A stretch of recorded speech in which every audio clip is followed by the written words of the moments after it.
ចិត្តស្រឡាញ់ទើបអូនទ្រាំមិនទៅណាយល់មុខអូនជាសង្សារកុំបីគ្នាបានទេថាអូនមកក៏បានដែរតែនៅចាំរឿងកូនឡងសាញ់រឿងស្នេហាអូនមកហើយឆ្លងគ្រប់បញ្ហានៅពីនាងធ្លាប់ស្រឡាញ់គ្នាពេលរងាមិនទៅណាតែពេលនេះជីវ៉ាទុំសង្សារដូចនាងដទៃថាអូនល្ងងក៏បានដែរខូនមនុស្សអង្គចិត្តអើយនៅខូនបងក៏មកទៅតែវាគ្មានផ្លូវខូតបងទៀនទេបានត្រឹមឈរយំពីក្រោយខ្នងឈរមើលបងទៅរកគេបងមានបែងដងតែមិនដឹងចោលមនុស្សដែលបងធ្លាប់កាន់ដៃថាអូនល្ងងក៏បានដែរដែលនៅសល់ចិត្តស្រឡាញ់ចុងក្រោយអូនអ្នកចាញ់បងឈានជើងចេញហើយមិនលឺឡើយអង្គពេលវេលាមើលថែបង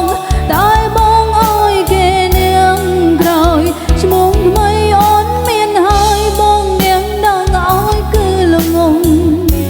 បំផុត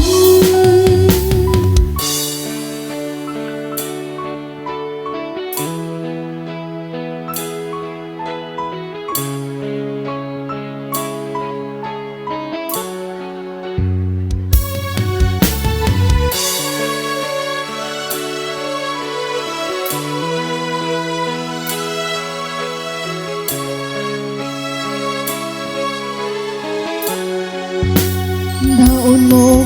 ក៏បានដែរដែលនៅចាំរឿងកូនឡងសាញ់រឿងស្នេហាអូនបងហើយឆ្លងគ្រប់បញ្ហាមនុស្សពីរនាងធ្លាប់ស្រឡាញ់គ្នាពេលរងាមិនទៅណាតែពេលនេះជីវ៉ាទុំសង្សារដូចនាងដទៃថាអូនល្ងងក៏បានដែរខូនមនុស្សអង្គចិត្តអើយនៅខូនបងក៏មកទៅតែវាគ្មានផ្លូវខូតបងទៀតទេបានត្រឹមឈរយំពីក្រោយខ្នងឈរមើលបងទៅរកគេបងមានបែងដងតែមិនដឹងចោលមនុស្សដែលបងធ្លាប់កាន់ដៃថាអូនល្ងងក៏បានដែរដែលនៅសល់ចិត្តស្រឡាញ់ចុងក្រោយអូនអ្នកចាញ់បងឈានជើងចេញហើយមិនលឺឡើយអង្គពេលវេលាមើលថែបងតែបងអើយគេនាងក្រោយឈ្មោះថ្មីអូនមានហើយបងនាងដឹងអើយគឺល្ងងថាអូនល្ងងក៏បានដែរខូនមនុស្សអង្គចិត្តអើយនៅខូនបងក៏មកទៅតែវាគ្មានផ្លូវខូតបងទីទេបានត្រឹមឈរយំពីក្រោយខ្នង